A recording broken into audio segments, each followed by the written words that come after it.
Hi, this is Kathleen Kingsbury, and welcome to the top 9 most popular Breaking Money Silence podcasts. Today at number 6 are my 2 guests who are co-hosts of their own podcast called Life Rebalanced, Donna, Sowa, Allard, and Lauren Hawekotte. And in our original episode, we talked about keys to happiness for working women and whether work-life balance was one of them. So take a listen.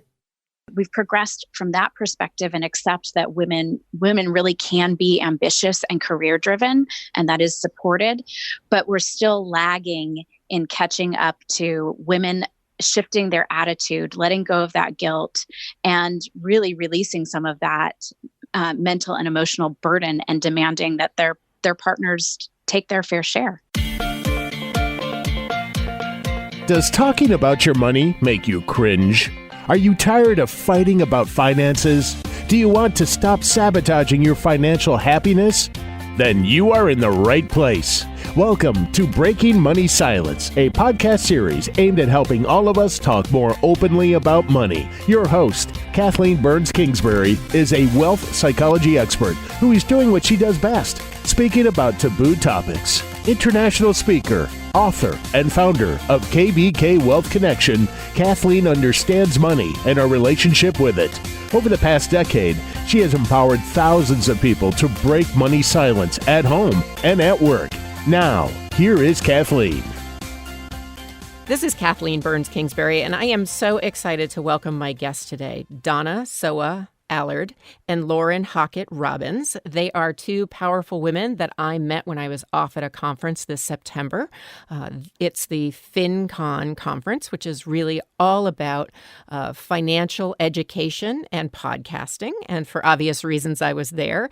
And when I met Donna and Lauren, we really all hit it off, had a lovely meal or 2 together, and started to share information about not only financial literacy, but women in power, as well as wanting to have them on the podcast. So welcome to the podcast today. Thank you so much for having us. We could not agree more that you are an excellent dinner partner, and we were so happy to spend some time with you there.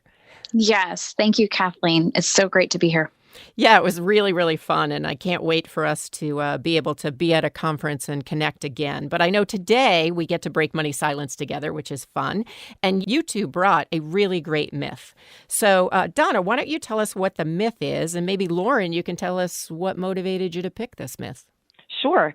So our myth is that the key to happiness is achieving a work-life balance. And we were motivated to pick this myth. It's actually part of what connected us over the last couple of years and motivated us to start our own podcast, Life Rebalanced, is that we find that really the concept of having work-life balance is problematic from many angles. One is that it implies that your work and your personal life are 2 very separate things, which we find really isn't effective. We're big proponents of work-life integration.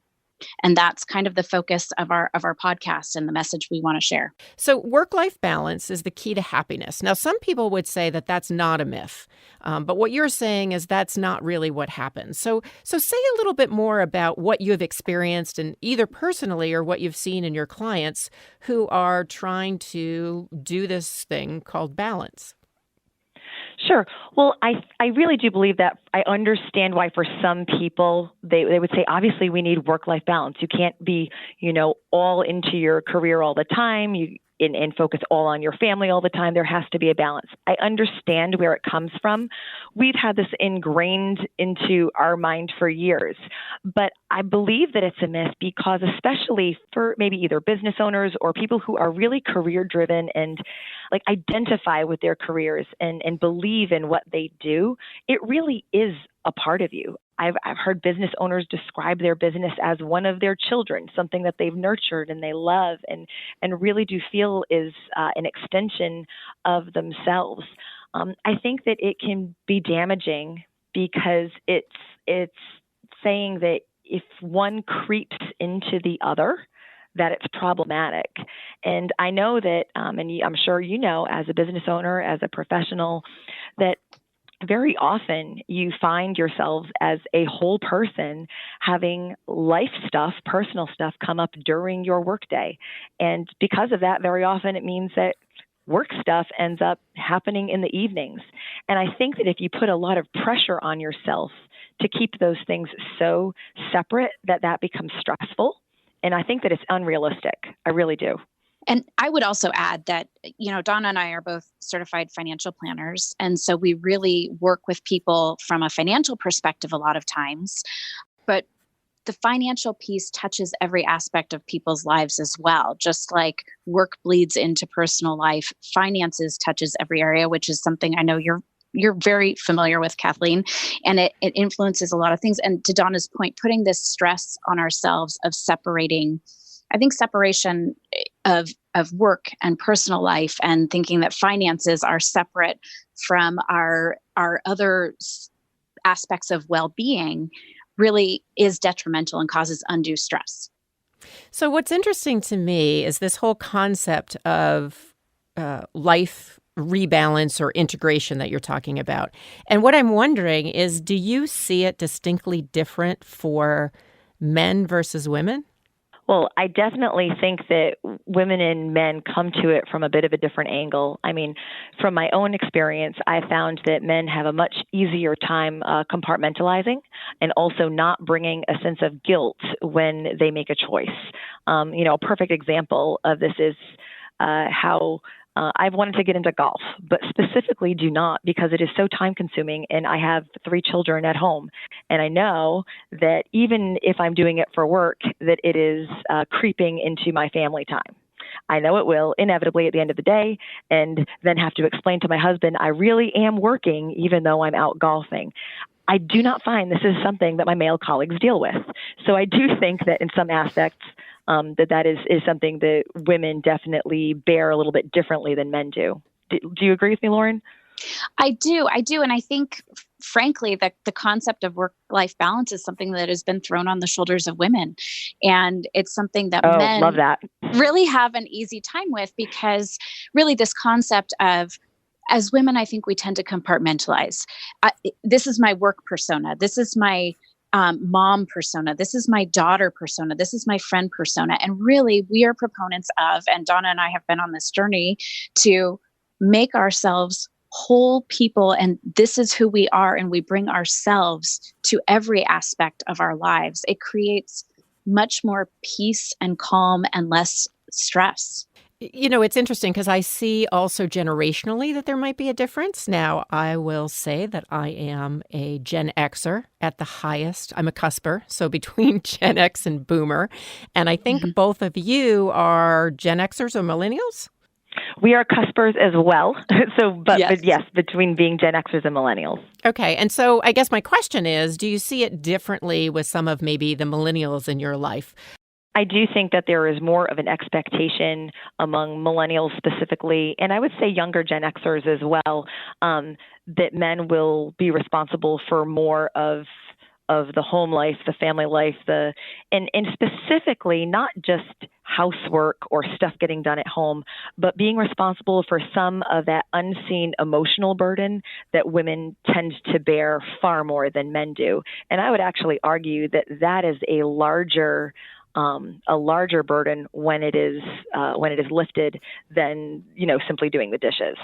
And I completely agree. I think that we have progressed as a society to the point where most households at this point are dual income households if you're a married couple. Tremendous number of female heads of household across the country. And we've progressed from that perspective and accept that women really can be ambitious and career driven, and that is supported. But we're still lagging in catching up to women shifting their attitude, letting go of that guilt, and really releasing some of that mental and emotional burden and demanding that their partners take their fair share. Yeah, it's interesting because I feel like women have come a long way, and the men who are allies. I also feel like our society has come a long way, but there is this undercurrent, and I feel it not even being a mom, that there's this undercurrent where society is still ambivalent about women and power. And I think that's what you two are talking about. I very much agree with you. I think that, and Lauren and I actually had this very discussion the other day, the idea that we know that problems exist and we know that there are things we need to fix. But even sometimes people who can objectively articulate that will not act in that manner. A great example is a board that I participate on. One of the men was not going to be at a board meeting because his wife had a baby and he was taking 2 weeks off. And I could visually see that other people in this meeting felt he should have participated at this board meeting, even though he was home to be supportive of his wife and his new baby. So it's something that objectively people will say, yeah, we support men, picking up some of the emotional household, whatever burden. We support women, participating in work life and making an environment where they can still care for family and home. But do we actually act in a manner consistent with those ideas? Yeah, and this is where I think we see a generational difference. I do think that there's progress being made, say, in the millennial generation. There are more and more men who are willing to take that time off without guilt and feeling like they aren't fulfilling their obligations. So the more we support men doing that, the more I think it improves for everyone. But that's a good point. It's support of men and women so that we can all participate better. Yeah, I like that. And in some ways, we all know the politically correct thing to say, the stance to take. But I do think watching people in meetings or getting a sense of what internally is going on for whether you're a man or a woman, what's going on for you when you are trying to figure out how to live a whole life at work and at home. And so I'm going to take a quick break. But when we get back, I want to talk a little bit about what the difference is between work-life balance, or rebalance, as you say, and boundaries. So we'll be back in a sec. I am so excited to tell you about my new online course, Negotiating Your Fees with Confidence. If you are someone who avoids talking about money with your clients at all costs, this online course is for you. You will learn the skills to master your negotiation mindset so you can clearly and confidently communicate your fees to your prospects, your clients, and your colleagues. You will walk away with 5 steps to become a better negotiator. And at the completion of this online course, you'll have an opportunity to do a one-on-one coaching session with me. So I hope you sign up for Negotiating Your Fees with Confidence. Simply go to breakingmoneysilence.com/negotiating and sign up today. This is Kathleen Burns Kingsbury. I am here with Donna, Sowa, Allard, and Lauren Hawekotte Robbins, and we are having a great conversation about the myth work-life balance is the key to happiness. And they have both busted that myth wide open, saying that work-life balance is impossible. It's really much more about work-life integration. And so before the break, I asked you both to think about the idea of what's the difference between work-life integration and setting boundaries. And the reason I ask is I think setting boundaries, especially if you're career-driven, around your time, both professionally and personally, is important. And so I'm just curious. I don't have the answer. What do you think? What is the difference between what you're talking about and boundaries? I think you bring up a really good point, Kathleen. It is important to have boundaries because when we're talking about integration, things can very easily bleed into each other, right? And for me, I'll speak to my own personal use of boundaries. So I am very, very much available to my clients. However, I have strict rules for myself about the fact that I do not reply to emails or phone calls outside of typical work hours unless it is some kind of emergency, because I think that gives me the ability to have my physical and my mental focus be present with where I am, because during those hours, I'm typically with my children or spending time with friends or taking care of myself out hiking or doing yoga. And I think it's important to have both of those things and feel free to say, this is something that's a priority for me. And right now I'm shifting gears over to things that nurture me or my family. And unless work is an emergency, I'm not going to address it right now. Sometimes that's not possible. we all do the best that we can. And I think giving ourselves a grace to realize we do the best that we can, but still having those boundaries in place as a guideline is important. Yeah, I agree with that very, very much. Also speaking as a mother, but it's not just for moms, right? I mean, there are plenty of, single women who don't have children who also need to be imposing boundaries because you have to be able to have a life. When we talk about integration, or I know that from my perspective, I mean letting my clients, my business partners be very aware of the fact that I am a woman with a family, and sometimes that takes priority, but also making my children and my husband be very aware that I love my work and it's important to me. And sometimes the nature of what I do means that I might have to work a little bit outside of my normal office hours, but that's okay because it's important to me. And I think it teaches them a great lesson that, someday you might have a job that you love enough that you want to be doing it when you might not otherwise. And I would piggyback on that and say that really giving yourself those boundaries allows you to bring your best self to every aspect of your life. Yeah. And to bring your best self to the office because you have taken care of yourself outside of the office. Yeah, it's interesting because if you're burnt out from not setting boundaries, it's really hard to have that integration or really have that joy with work. I know I learned that lesson early on in my professional life about setting those boundaries. And so thank you. It helps me understand, and I think it helps the listeners understand a little bit as to kind of what the difference is. Now, I would love to know, what are some tips or tools you might have for people who are listening in? You are part of a series called Women, Money, and Power, so we can think about tips for women, but also for the men who are listening in. I think it's really important that a lot of this might apply to you as well.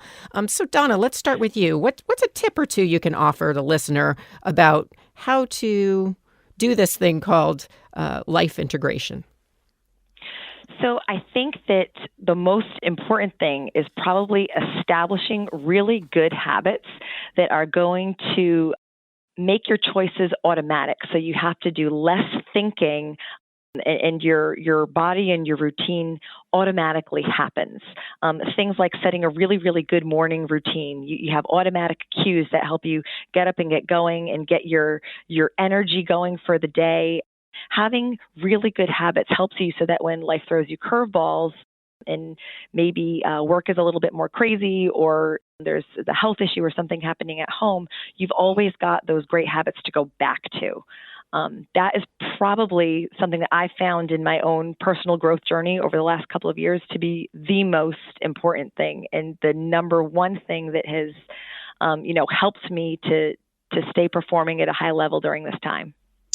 I would completely agree. And I think on top of the habits and alongside of that, the consistency, what you do in little bits and pieces builds up to who you are as a whole. So even if you have 5 minutes to devote to something that really and truly you need to devote an hour to find consistently little bits of time here and there to take care of the things that you need to take care of is really critical and helps give you momentum and forward movement. Because when you have momentum and forward movement in one area of your life, it then creates momentum in all areas of your life so you can be fulfilled and successful in life in general. So those are both really good tips, right? Good habits, having a routine, being consistent, checking things off the list and working towards them. But I know for me, and I'll just be very transparent, when I have a good routine and when I'm doing something consistently and then I get knocked off, whether it is a health issue, whether it's, to be honest with you, a powder day and I decide to go skiing and all of a sudden my morning routine looks very different. How do you encourage people to get back on track? And I think for me, it's always, how can I be compassionate with the fact that, okay, it wasn't perfect, but I'm getting back to it. I 100% agree with you, Kathleen. And this is an area that I personally, I will say I have struggled with over the course of the last year or so. And I think that the key is to whatever it is you're doing in that moment, fully embrace it and let go of the guilt and know that, and that's where really and truly I relate it to being a financial planner. And when you're managing someone's investments, you have certain allocations to different investments. And sometimes there are larger pieces of the puzzle in one area, and sometimes they grow. And that's where our focus on occasion might shift away from our routine and habits, but it's important to acknowledge that we need to do that guilt-free. And you know that because you've established that routine and those good habits, you will rebalance back to those at some point. But for right now, it's important that you're doing what you're doing and enjoying it. See, I thought of cake. I thought of cake. Enjoy a piece of cake at a birthday party and get back to your healthy eating the rest of the time. And it's the same exact thing, right? You have to give yourself the grace to enjoy that piece of chocolate cake, knowing that you have good eating habits most of the time.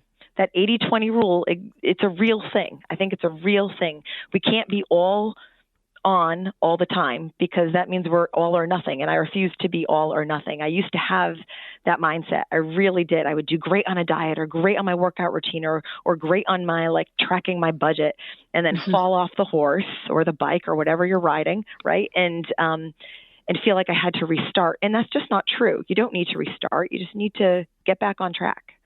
Yeah, when I used to do more work with behavioral change around food and exercise, I used to say that slips don't lead to slides.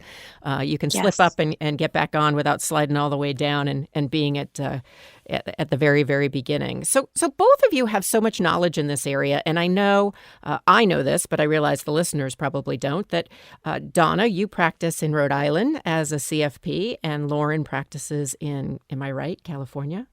Yes, Southern California. Southern California. And gotta make that distinction. She sounds so much happier. That's why you sound so much happier than I do, Lauren. And so when you are, in your practices, which obviously your philosophies dovetail, and in a minute we'll talk about your podcast, but when you're working with clients, do you bring in some of this work-life integration into the financial planning, or is this something that you just do for yourselves?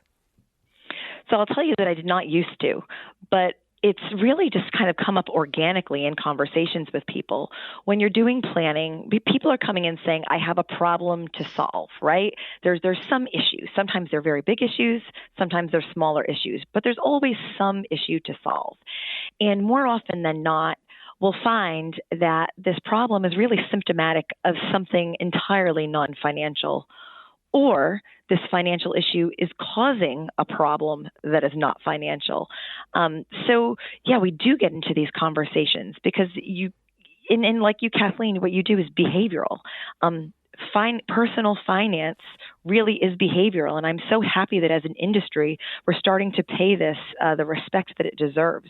Because if we really want to help people improve their outcomes, we have to address behavior at its root rather than slap on a Band-Aid, right? Like taking money out of your 401k to pay off a debt might fix that debt at the moment, but it's not going to help you save better, and it's not going to help you spend better.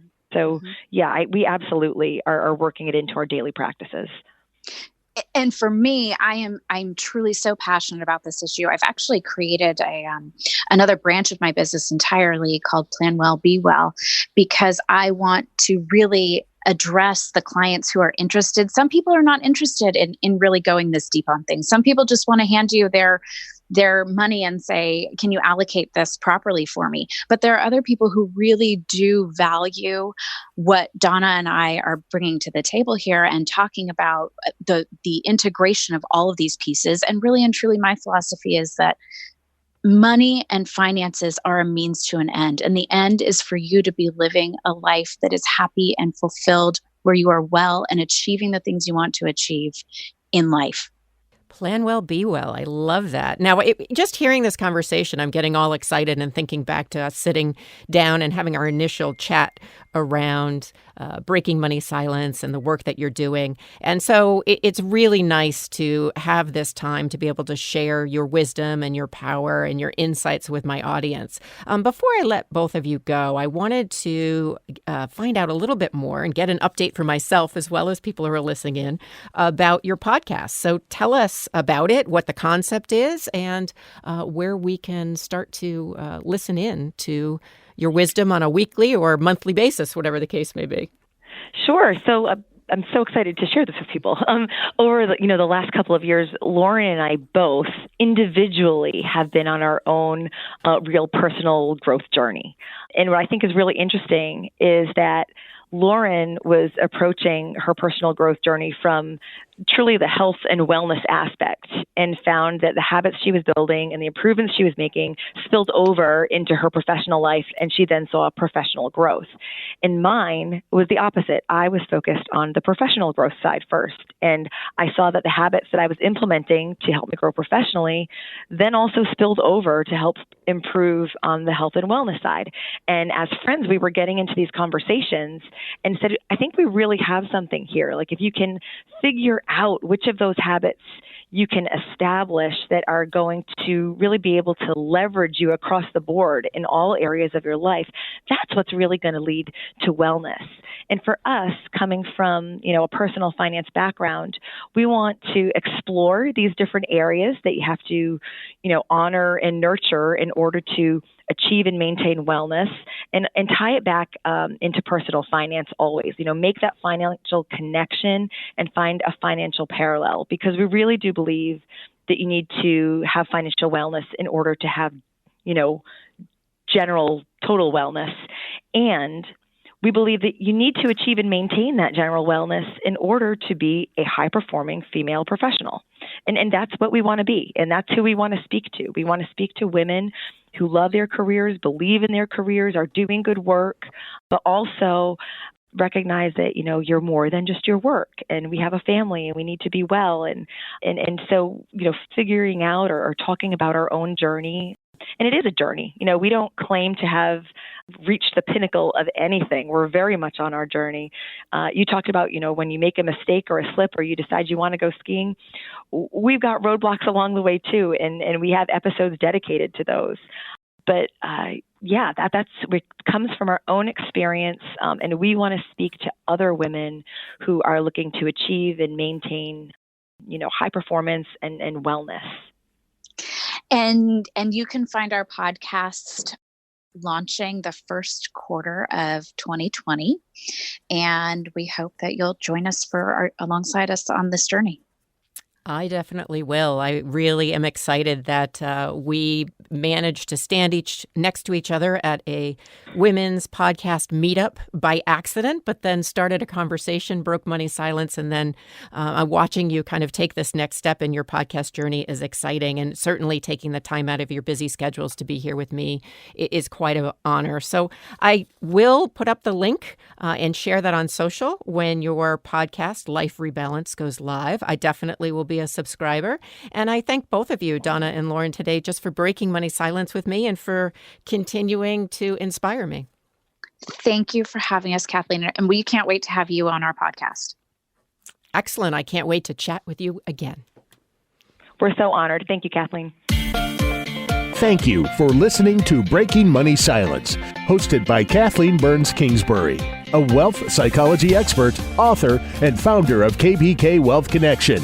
If you like what you heard today, be sure to subscribe on iTunes or your favorite podcast app and leave a review. Also, share this episode with your friends and family. It is a great way to get the conversation started. For more money talk tips and information, or to hire Kathleen to speak at your next event, go to www.breakingmoneysilence.com.